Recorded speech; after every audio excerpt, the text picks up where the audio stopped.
বসাবো ভগবানের আসনে, আর আমি ভগবান বসবো ভক্তের আসনে।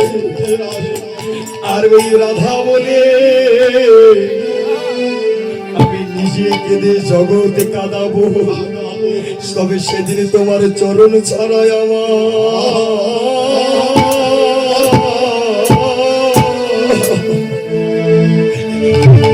আমায় করো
পাওয়ার জন্য ভক্তগণ যখন নয়নের জলে কাঁদে,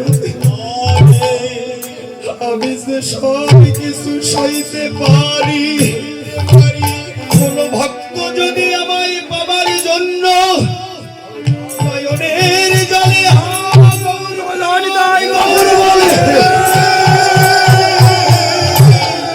কেউ যদি আমায় ভালোবেসে একবার কাঁদে, আমি ভগবান তাকে আপন করে ভক্ত মাঝে রেখে দিই। এই ভালোবাসার ঋণ কোনদিন তো শোধ হবে না। তবে রাধে শোনো শোনো, যেদিন তোমার চরণ তলে যেদিন আমি আশ্রয় নেব, আমি জগতে এমন একটি উদাহরণ স্থাপন করব যে জগতে কেউ যদি ভগবানকে ভালোবেসে ডাকে, কেউ যদি ভগবানকে ভালোবেসে একবার নয়ন জলে ভাসে, তখন ওই ভক্তের নয়নের জল সইতে না পেরে আমি যতই বৈকুণ্ঠের নারায়ণ হই না কেন, আমার ভক্তের ডাকে সাড়া দিতে আমি বৈকুণ্ঠ ছেড়ে ধরা ধামে নেমে আসি।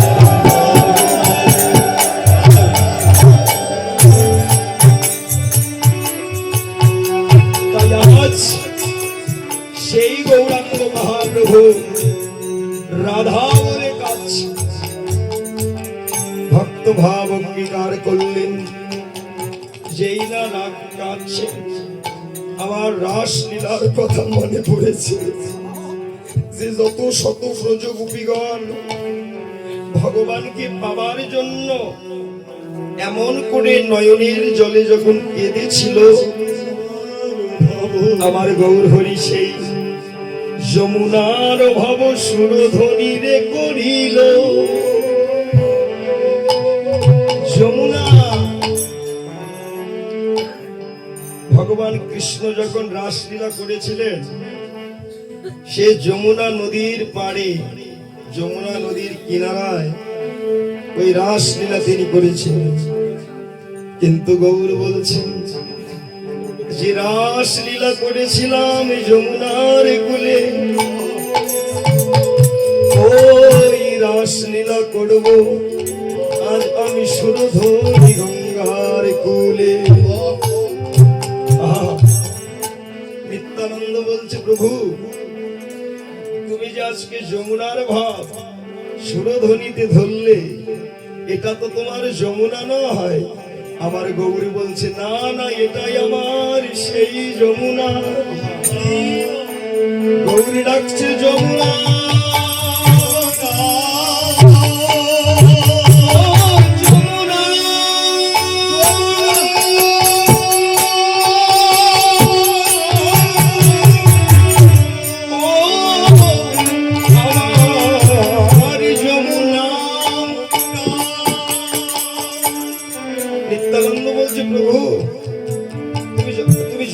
যমুনা বলে ডাকো, এটা তো তোমার যমুনা নয়, এটা তোমার সুরধ্বনি। এবার গৌরী ডাকে, আরে ও যমুনা কথা বলো না, আরে ও যমুনা আরে ও যমুনা কথা বলো না,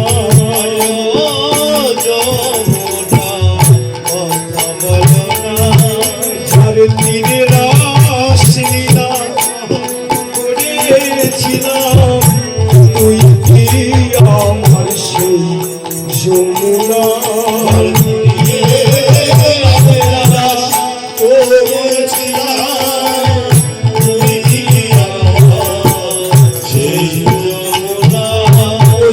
তীরে রাসলীলা করেছিলাম, ব্রজ গোপী সঙ্গে নিয়ে,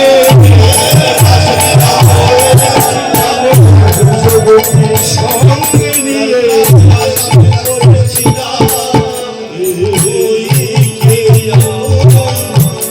সেই যমুনা।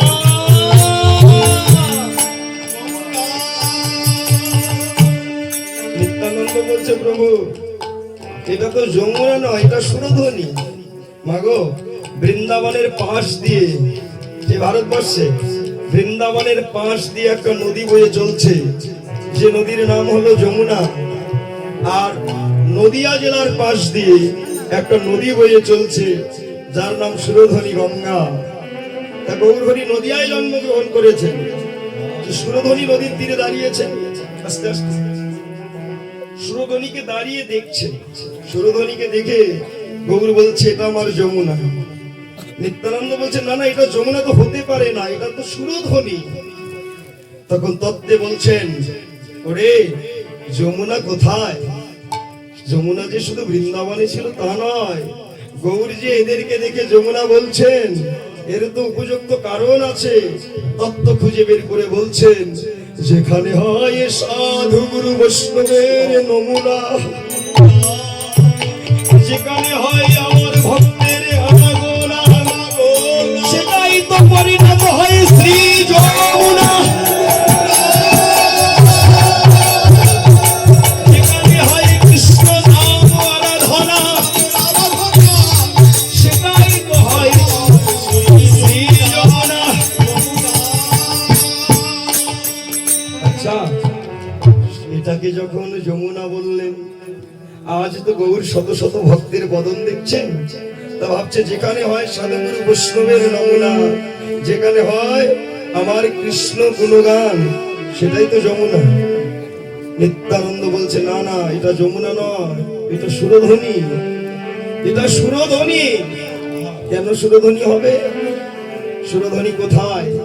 যেখানে হয় খোল আর করতালের যুগল সুর, আর ভক্তদের বদনে হরি নামের কৃষ্ণ নামের ধ্বনি, সেই স্থানে পরিণত হয় সুরধ্বনি।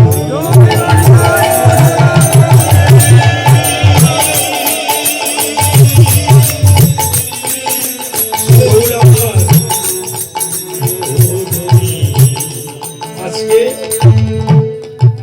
এই স্থানটাকে দর্শন করছেন তো, দর্শন করে মনের অভিপ্রায় তার এটাই আমার সুরধ্বনি।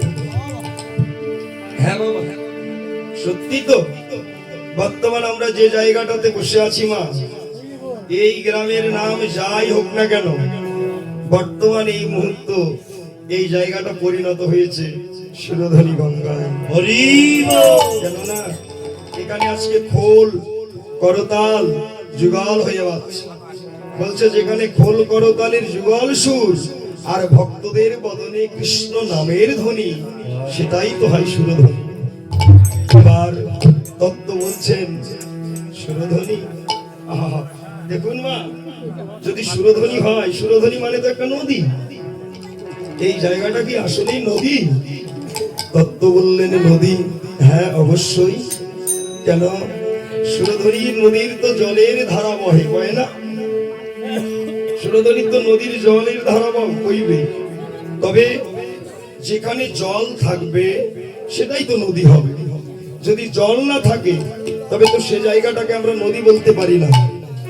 তাহলে তত্ত্ব বলছে যে সুরধ্বনি যে নদীর যে জল, ওই নদীর জল কিন্তু বয়ে চলে কোথায়?